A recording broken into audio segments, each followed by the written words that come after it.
My name is Mikelis Bastiks, and this is Asketic podcast, where we talk about design and brand building. In the second part of this series, we continue our conversation with David Hooker, brand lead at Printify. In this episode, we talk about the visual identity upgrade, agency selection process, and how to structure the implementation phase of your new brand. You're in the process of doing a visual identity rebranding or brand overhaul. Can you maybe give us a quick run through the main steps how you're approaching this from like the first idea when you started working there, and you already started sharing like that the brand change and shift started already way back, and not with the visual part, but some messaging and some brand positioning. But now that you've come to the point that you decided to do a visual brand identity change, like how did you approach that first internally and then step by step to where you are now? So the first thing I would say was I knew I wanted to upgrade the visual identity of where I work now at Printify, but also at my previous jobs before I worked there. Right, honestly, like the recruiter reached out, or I saw the job ad, and then I'm like, okay, yeah, this needs to be better, right? Like this needs to be. I genuinely think that if a company that had a beautiful visual identity came to me and said, "Hey, David, we want you to be your brand," I don't think I'd go for that. Like, it never actually happened, but like if it did, because need a challenge. Well, and also the process of doing it is the fun thing, right? Working out what that emotional value is for people. The process for me is the enjoyable part of it. So it started before I even worked there, right? Like this has product market fit. Clearly, it has a user base that's into it. We can do stuff to make this better, right? Like, kind of I want to overhaul it. So then it's all of that stuff that we talked about before, like finding out, what the users actually, are emotionally attached to and want. That will differ from what you think as you go in. It did for me in the places that I've been, right? It slightly differs. You work out what it is. You create this brand story, this ideal of what your company should be standing for as a platform, what the brand should be, what it believes in, what it likes, how you think it should kind of generally look. You've done your micro experiments with your copy to see how that would do. You've changed images here and there. You've been able to prove success. You've done everything you can up until that visual upgrade, knowing that that's the last kind of big step that you need. And then, you're going to have a meeting somewhere with the senior management team, right? Because the great thing, but also the curse of branding is that it applies to everyone, right? So your heavily invested engineer who works on the back end of your product, who's been there for 3 years, whose work doesn't touch visual identity at all, cares about the visual identity. And you cannot be so arrogant as to be like, you have nothing to do with this. I don't need your opinion. Like, you can't. Like, you will not succeed as the brand person within your company if you don't care about how people care about your brand. So you have to have at some point, a meeting where you look, I've done this, I've done that, I've spoken to these people, I've done this, I know that this messaging is going to work. I need a visual identity that goes with this, because what we have at the moment doesn't, right? And it doesn't for this reason, it doesn't for that reason, and it doesn't for the other reason. There'll also be almost inevitably practical benefits from choosing the new visual identity. Things like you'll have, like, let's say images, right? Like photography, that's going to be a part of your brand. Like the photography that we have at the moment is limited. It doesn't allow us to produce this many ads. We have to repeat things because we can't find good quality images. We need to, as part of our visual upgrade, go out and get ourselves 250, 500, 1,000 different photos. Doing that is going to allow us to just produce you more stuff quicker. Our designers will be able to go get an image. Like, I'm sure you as a creative person spend far too much of your day looking for an image, right? Yeah. It's incredible.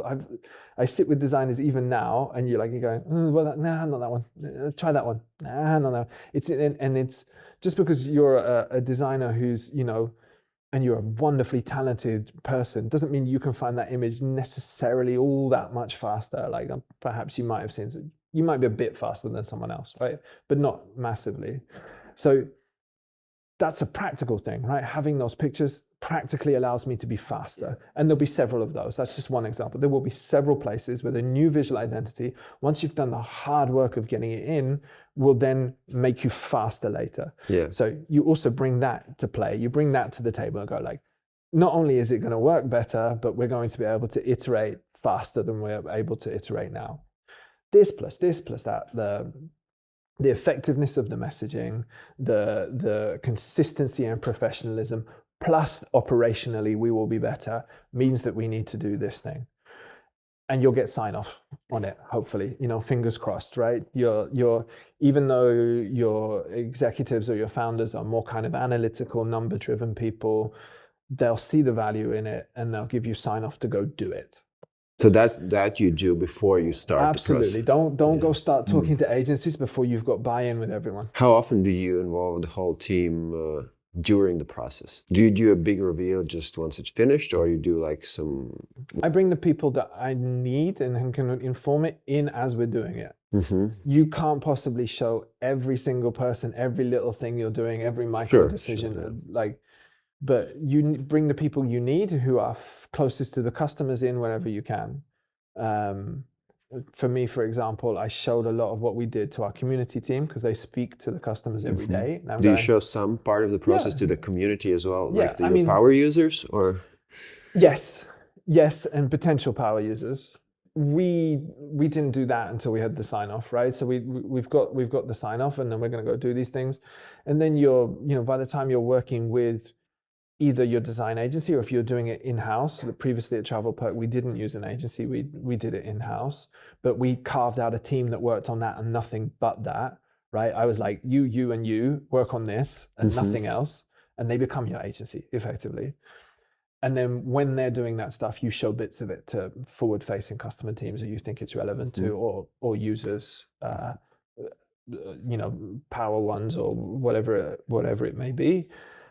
And commonly you show them the stuff that you're struggling with or you're torn over, right? Some decisions will be really, really simple, right? Like you're going back to photography, that's often a common one, right? Like our users are this old, they're from this place, they look like this, right? So we just need photographs. Like you're not going to struggle with that decision, right?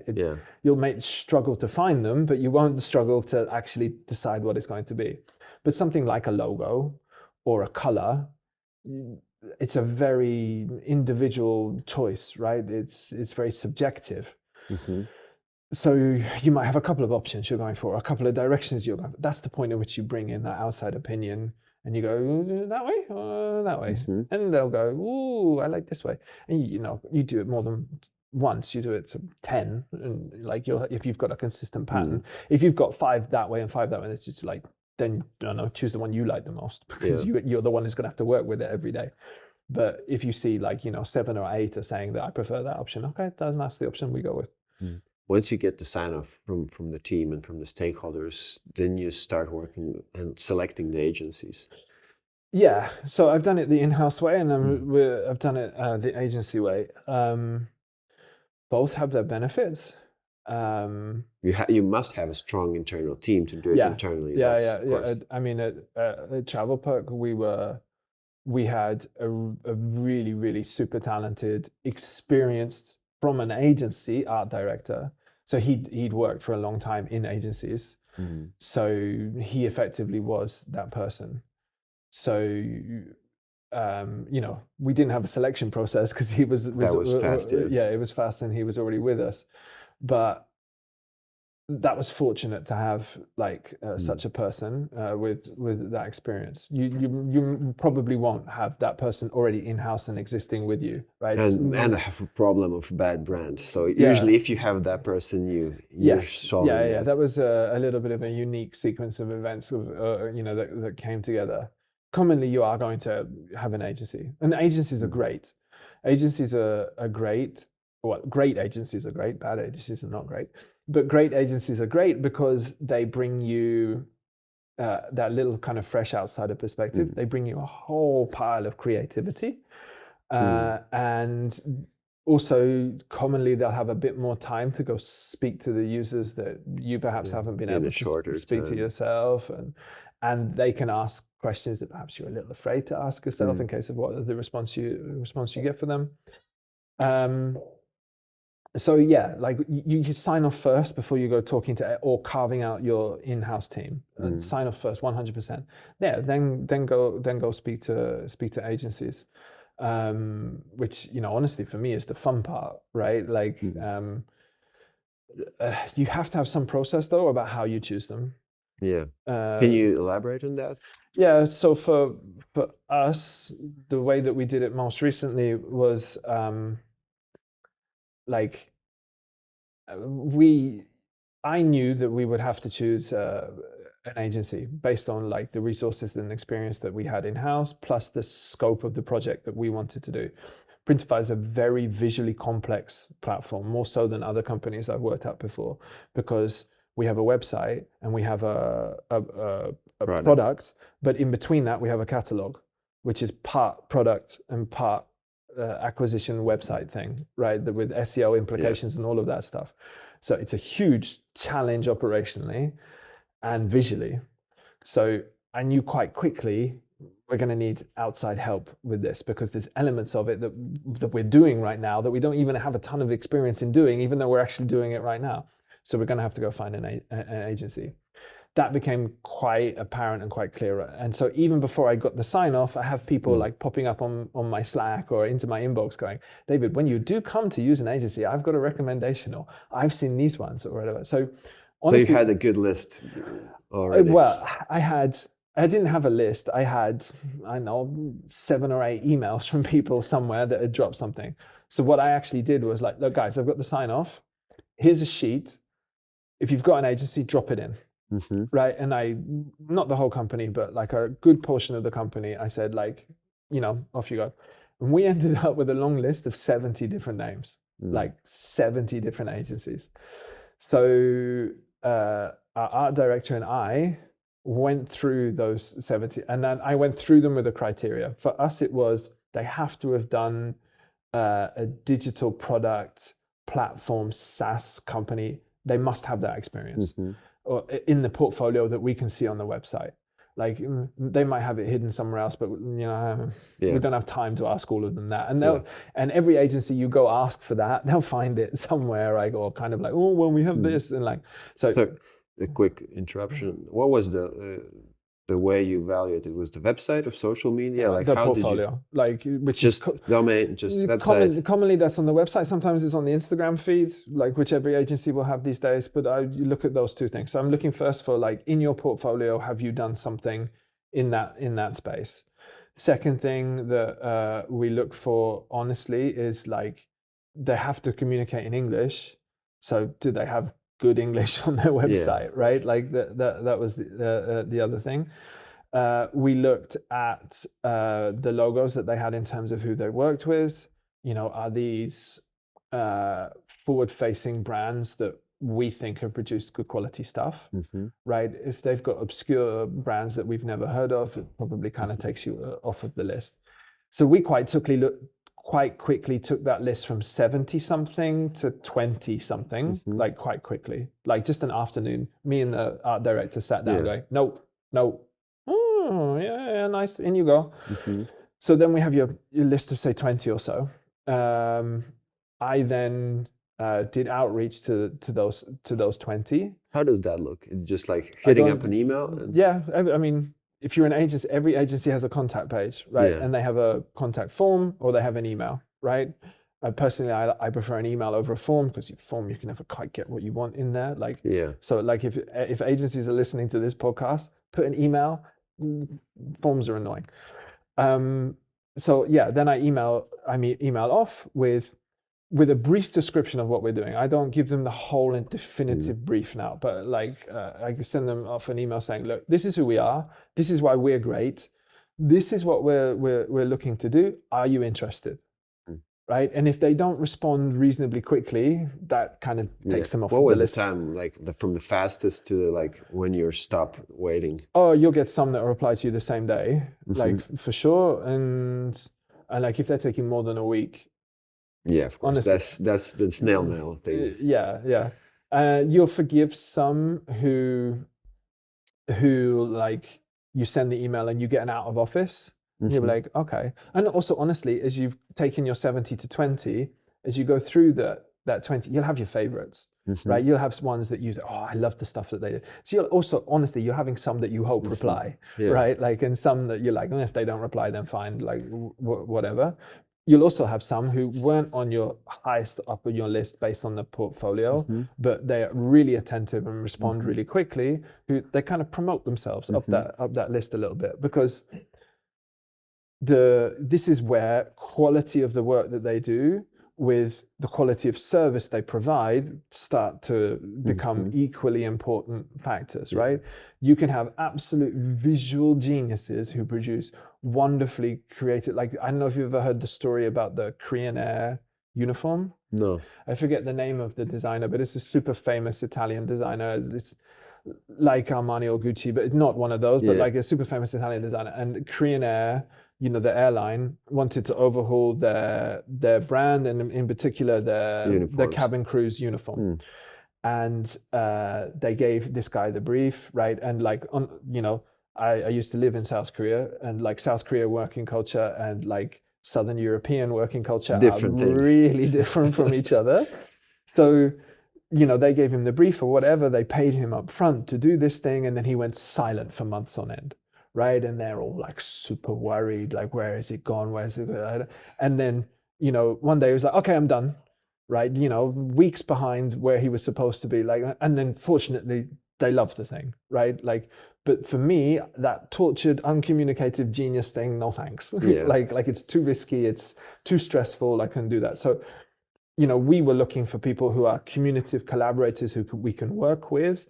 So how quickly people are coming back to you starts affecting where, you kind of have them on your rankings. Did you felt any differences or similarities between like really, really big international companies and like small studios? Yes. So because actually when we were putting together our criteria of how we're going to choose this agency, one of the things for us was we'll go talk to you as a big agency and like we'll receive your, but if we feel that you're not dedicating time to us, then we consciously wanted an agency where we felt it was as important to them as it is to us, because we want that kind of sense of urgency and like desperation a little bit. Like we liked that and we wanted that. And I'm skipping ahead a few steps here, but we did have one. So just to go back a little bit, like on when you're selecting them, some will rule themselves out with their price, right? So we've got that list of 20. Some rule themselves out by not replying quickly enough. Some rule themselves out by replying to you, and I like to bring up the price now-ish, right? Of saying, look, these are all the, these are kind of the things we want to do. This is our rough timeline. What's your ballpark figure? Yeah. Right? Like, don't tell me a precise figure because I haven't even given you the brief yet, but I want to know your ballpark figure so no one wastes each other's time. Yeah. Right? Like, it's like on job listings, sometimes these days you get, the range for this position is between X and Y, right? And like, it allows you as an applicant, okay, I want, more than that. That's not enough, right? And, neither party wastes their time. So we got the ballpark figure, and honestly, there were some that their ballpark figure was like, woohoo, no thanks. Like, what's the scope? It's like 5x, 10x from like the big players, like their charge. In terms of how much we had to spend, and the highest number I was quoted, that was 10x what we had to spend. So it's quite a difference. Yeah, it's a massive difference.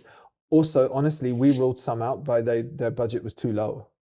Right? They came back to me with a number. It was 2 agencies. They came back to me with a number, and I was like, guys, you haven't properly read what I've asked you to do, because if that's how much you're going to charge, you can't live off of that money. Yeah. Right? That's not no. So both directions are both that, we have people who underbid and people who, and actually, what, the people who charge that 10x huge number, they were actually really nice about it. Like I had with one of the really big agencies, like I'd filled in the form, I had the thing back.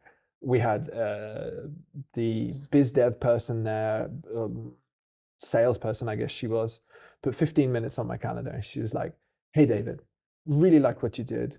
Love your company and your brand. This is a space I think you're at. You're like doing this for the kind of the first time. You need an agency to help you with this.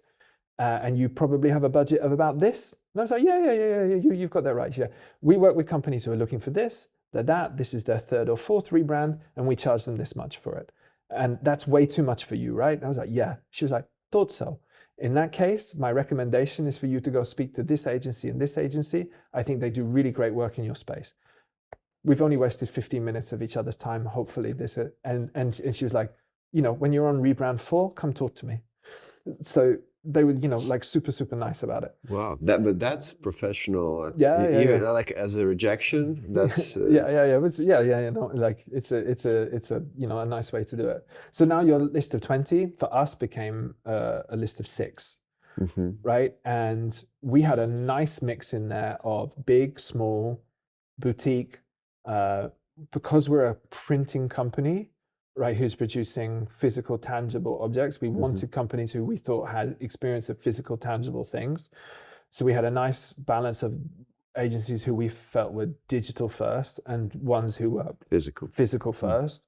So we had this nice balance between the two. We had ballpark figures that we knew that we could work. We had some on the expensive range, some on the cheap range.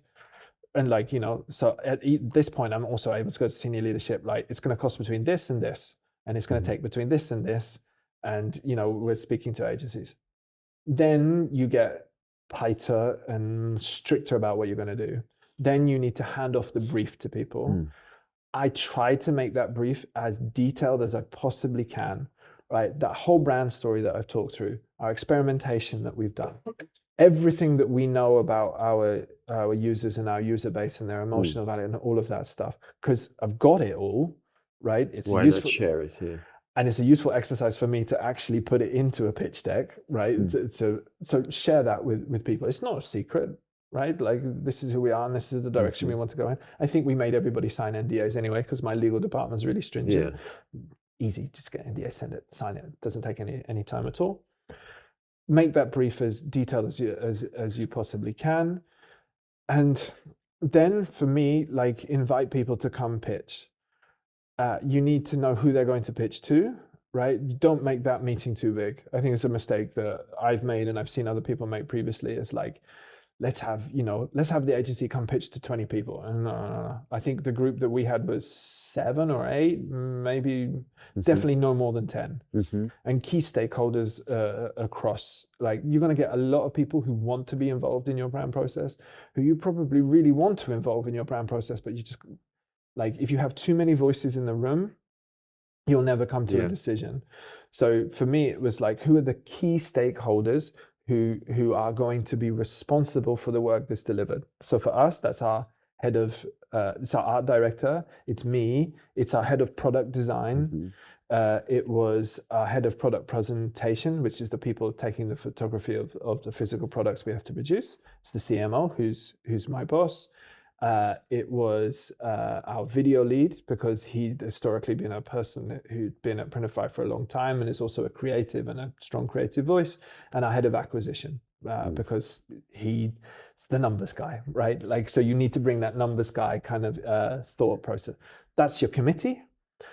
I worked with the agencies to tell them, these are the people on the committee, this is what they like, this is what they don't like. And then I really took the opinion of, when the agency comes and pitches to my team, I want, because we got it down to 6, right? I want 6 amazing pitches. I want this decision to be really hard for them. I want them to sit through 6 enjoyable pitches.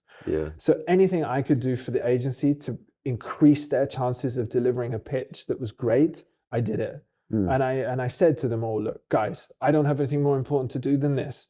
This is my most important thing. I want you to do well. If you've got a question or an idea or whatever, throw it at me anytime, day or night, wherever it may be, because when you come to pitch to these people, I want you to knock it out of the park, right? I want this to be hard. So I did that. I did some cunning, kind of devious little things as well, because the brief became quite long. And I think it was like 50, 60 slides that was on our brief. And I linked out to research, for example, right? Like I talked about our users and I would have a link at the bottom of it. So like for more, go here. And if you didn't click that, like they kind of tell them why you didn't read that, right? We had a big agency. I won't say their name, but we had a big agency that we were super excited about, right? Like a couple of people on our committee were fanboys of this agency, and they were like, "Oh, they're going to pitch to, oh wow, this is incredible." But I was conscious of the fact that they don't really need our business, right? Like, so are we going to get really like, and all of those links, there's like 2 or 3 links I put in the brief that linked out to further information. They didn't open a single one of them. How did you check that? Because you need because it was a Google Doc and you need permission, right? So if I got an email from someone saying, "Hey David, I can't access this document. I don't have permission." Okay, right. You've at least tried to look. Yeah. But the big agency didn't do that. I don't want to criticize them. They do wonderful work, but they're a company of our size. Their business is not going to make or break them, right? It's I think it honestly was someone at the agency thinking, "Oh, I like this. It's kind of cute. It could be fun." Like when a lawyer chooses a pro bono project, almost, right? Like I believe in this case, so I'm going to take it on, type thing. Yeah. But I think that they, it wasn't mission critical for them. And I really wanted to have an agency that we felt that it was kind of really, really mission critical. So yeah, I laid a few traps within the brief, which was, I guess, quite sneaky. And then we had people come pitch to us. Before they pitched, we sat down with the pitching committee that they're pitching to decide on what is important to us as a group. What are we looking for? And we had a meeting. It was like, okay, Emilio, what are you looking for? Amalia, what are you looking for? Liga, what are you looking for? Right. And then I, wrote all of that down. There's some like consistency, and like some people had some things like, it matters to me. I know it doesn't matter to the rest of you, but if they don't have it, we can't go forward. It's okay, fine, we can put that in. We ended up with a judging criteria of, I think it was 7 different criteria. And we had a scale of 1 to 10, right? Of 1 being, these guys can't deliver this, no. Through to 10 of like, we need to, do it. And then we had a type form that I sent to everybody on the committee after the pitch had happened. And then they entered their own. They couldn't see what anybody else had offered. And then we got aggregate scores that came out of it. I also said to them, like, look, after pitches have been delivered, no talking to each other. Fill in the form, and then we can talk to each other. But like, because the moment they start talking to each other, they start getting influenced by what each other said, right? And yes, it's possible that you might have missed something or might have misunderstood something, but that's the agency's problem. It's not yours. So then once we'd had all of the pitches, I had this type form results page with, all of these different things.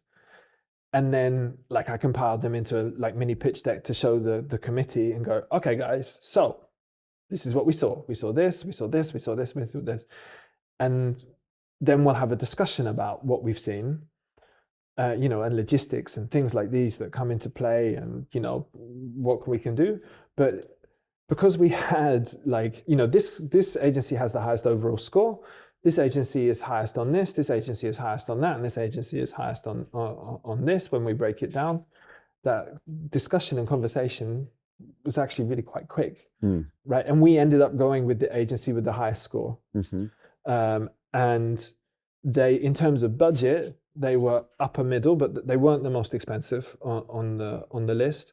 They weren't the biggest agency on the list. They weren't the most famous agency on the list. That actually they are a sub agency of a very famous agency. Like they're like a boutique element of a big one that's just started out. But what made them they got us. What made them? Yeah. What made us choose them over everyone else was, honestly, by then the portfolios are similar, right? By then you've got 6 beautiful portfolios of work that you feel really confident that they'd be able to aesthetically deliver what you need them to deliver, right?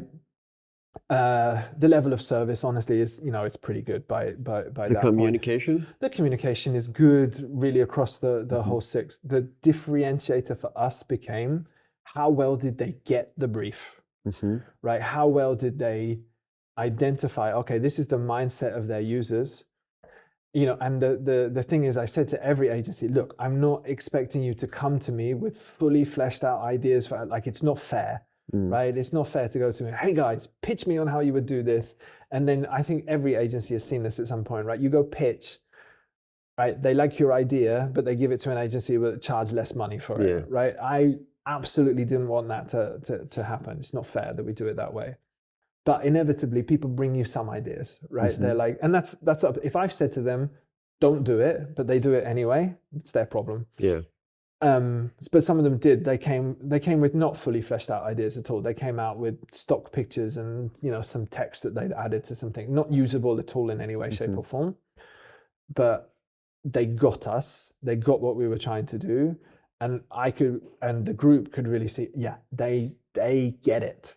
And we went with the ones that we felt got it. And it's really, I thought that was really good because we took price out of it to a degree, right? You don't just end up going with the cheapest one, right? It's not like when you select a bottle of wine, right? And you're like, I'm going to choose the third cheapest one on the menu because I don't want to seem cheap, but also I don't have a huge amount of money. So now that you're like quite far in the process, does the final version look close to the initial pitch, or how has it evolved since the first time you saw it? Oh, there's elements of it that are really similar to, our pitch was using our existing visual identity and saying, No, I mean the thing that they showed you during the pitch. The thing that they showed us, similar. Yeah. Like certainly in terms of sensibility of the thing, of the tone and the feel of it, the art direction of it, very close.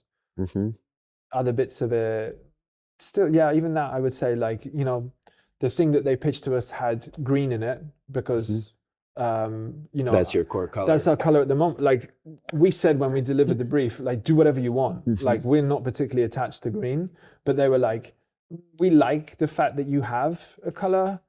We don't like the tone of green that you have. But we want to stay green, and that's what they had in their pitch. And what we're doing now will have a green in it, for example. Can you elaborate on the process during the whole project? Like, how often do you meet, and how is the oral communication going on? So that was also a point of differentiation, is that we asked each agency to tell us their process. Because, for example, our head of product design, very concerned about what their process would be. So, and actually everyone's processes were quite different in places. Interesting. Like some agencies are a much more kind of, they come at it from a product angle. So they're very like testing and sprints and that kind of thing, which is music to the ears of your product team. Some are a little bit more marketing driven, right? So it's like, we'll do this then, and we'll do that, and then we'll so there's some differences there.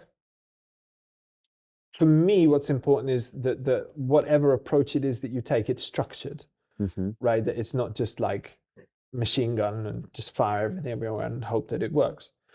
So, but all six had a structure to what they brought back to us.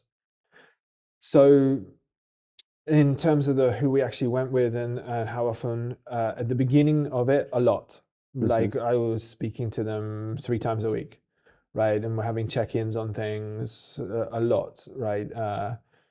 Our discovery part of the visual upgrade was less than others because we'd already done such a huge amount of work speaking to users that I didn't want the agency going and having long interviews without you, because I've got those on tape anyway.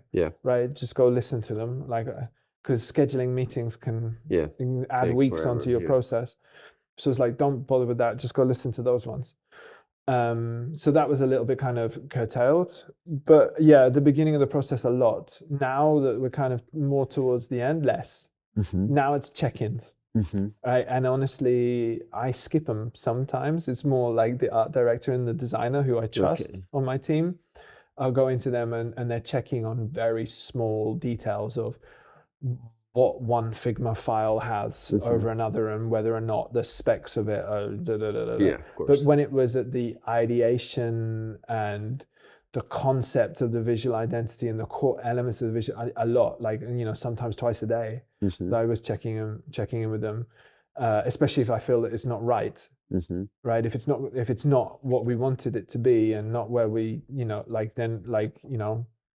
Friday night I would call them and go, like, I remember one part in the process, there was a couple of elements of the visual direction, and according to our timeline we needed to present to our senior leadership team, and the senior leadership team are super excited to see what's happening, right? And they're asking me about it all of the time, and I'm like, it's happening on May 1st, it's happening on May 1st.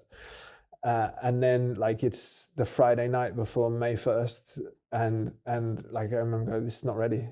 And I just called them and said, guys, I'm pushing that meeting back a week or 2 weeks if we have to, because it's not ready. So at that point, it's a morning meeting, it's an afternoon check-in, it's a phone call in the evening. And think on that stuff, you'll know how often you need to check in with them from how well it's going. And like, we kept the committee that we had, right? The committee that helps the selection. You can't have all of those 7 senior stakeholders involved in every part of your process. Sure. We went from 7 to a working group of 3, but I kept the committee quite close, and I would show them stuff that was coming out of it. And, if the feedback from them wasn't universally good, then we needed to tweak something and go back. Now that you're close to launching the thing, how do you structure the implementation phase? We have a timeline. We have a long list of elements that need to be done, which we had at the beginning part of the process, right? So it's going to be a longer process, not just like one day and then everything's changed. In terms of the people who go see it, it'll be a light switch moment. But for us, it's a long, drawn out, like, to get to that day. So we have a long list of stuff, and I don't mind admitting that the list that we had when we started wasn't long enough, right? There's extra elements that you find and you discover, and things you haven't considered that you need to do. So we start with the list, right? Like, if this is all of the things that we need to do. Then you have a look at what resources you have, right? In order to make that list happen, you estimate how long those resources can work their way through that list with their other stuff that they have to do. And then you'll come out with a target date of when you think you can have it. And then company throws other stuff at you that you weren't expecting to do, and you have to push your date back a little bit. And, it happens like that. But yeah, the most important thing for us is to have that comprehensive list of every single element that can be changed. There are some that I'm like, we're not changing that right now. Like the letterhead, right, that the legal team use. Like, they can use the old logo for 3 weeks longer than everyone else does. Like, you'll find your bits that are not super mission critical to change right now. But like, we have that list, and that list is coded into must change, can be changed later. Why do we even have this asset at all? Like, it can be deleted and taken out of the equation. If you would have to do it again, like what would be the things you would do differently, or not do at all, or do more of?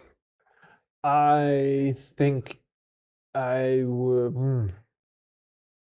It's a good question. I think I'd like to get a better handle on that list earlier, like of everything that actually needs to be changed, and have, carve out time for other people, other stakeholders to check that list a little bit more thoroughly. Because if that list grows, your timeline grows, and then the perception of your operational efficiency changes, right? So that, I think, is the core thing.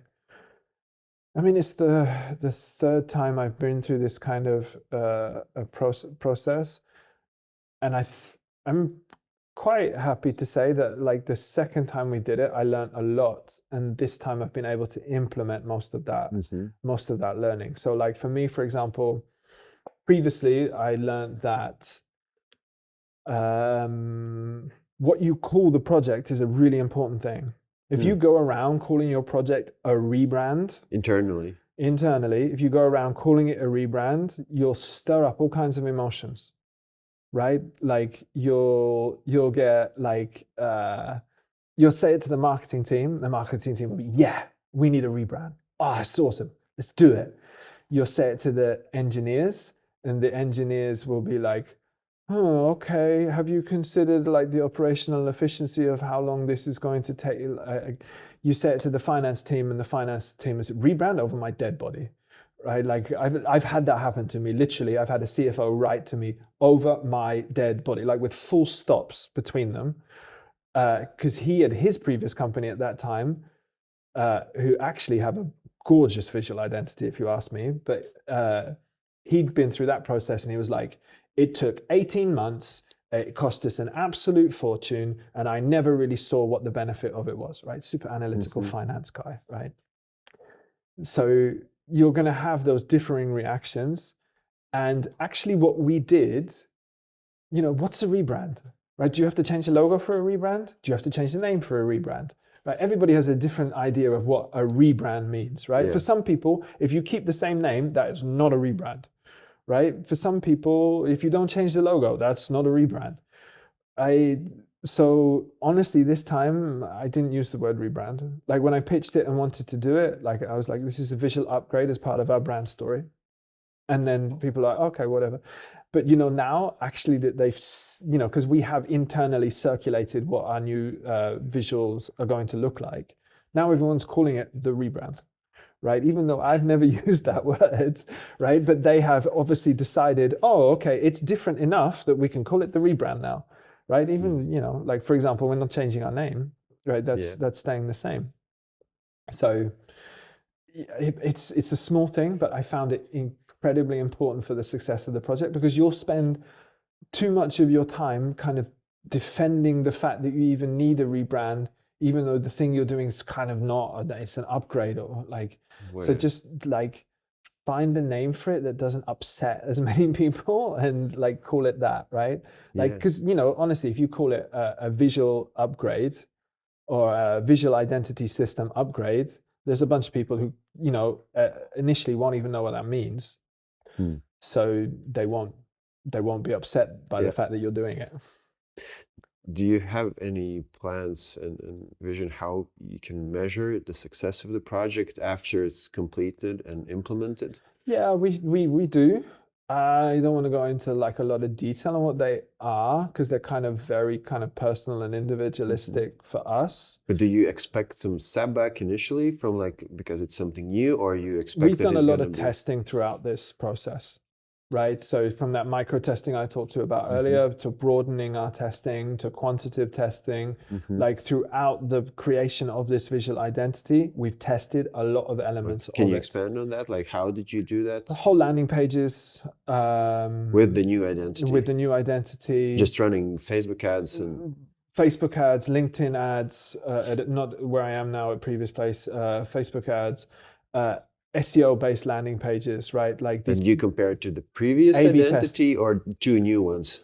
We both, right? So you have ABCs. So like you've got existing as your control, B new version 1, new version C new version 2, and then when you're actually really sure on what the visual identity you want it to be, testing visual identity against visual identity, no copy changes, then some copy changes here and there, layouts.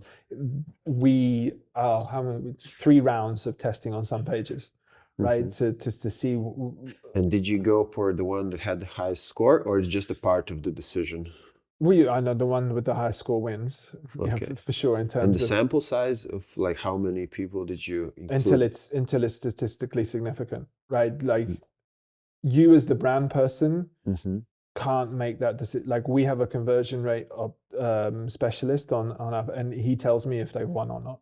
I'm not allowed to make that decision. I don't look at the numbers and like his job is, full-time analyst on the numbers on the pages, and he tells me if it's a winner or a loser, right?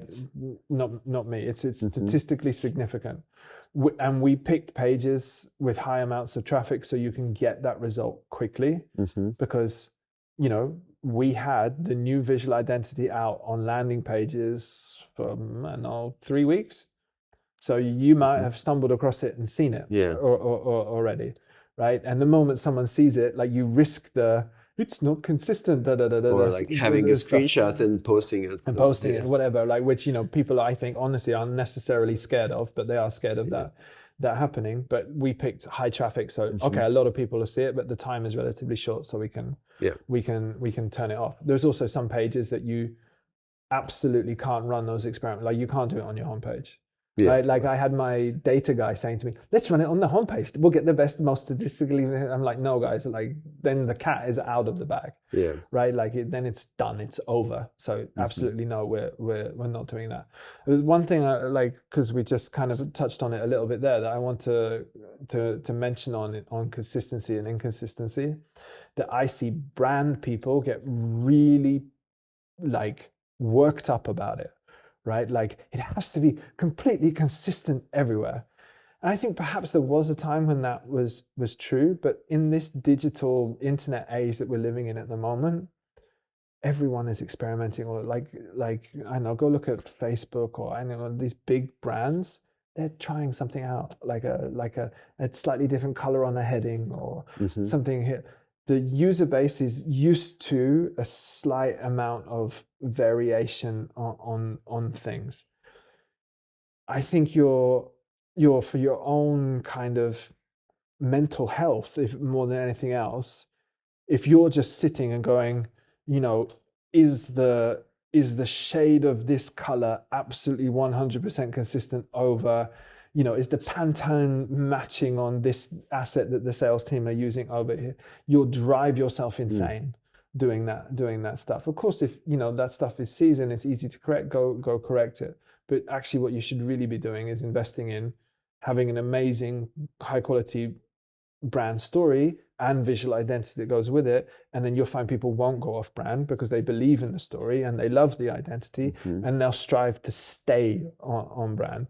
If you try and police it from the other way, you'll become a policeman, right? And it's difficult to police everything at all times. It's much better for you to kind of give them something that they love using, and then they'll go use it in the right way. Just give the general guidelines. Yeah, and give general guidelines in the story and an ethos and the tone that people in your company who have to use it get and love, and then they'll follow it because they get it and they love it. But if you dictate it to them, they'll be like, well, no, kind of salespeople do that all the time. They're like, I can do this, and they do it their way, right? So, thank you. It's been really interesting to hear the process you've been going through.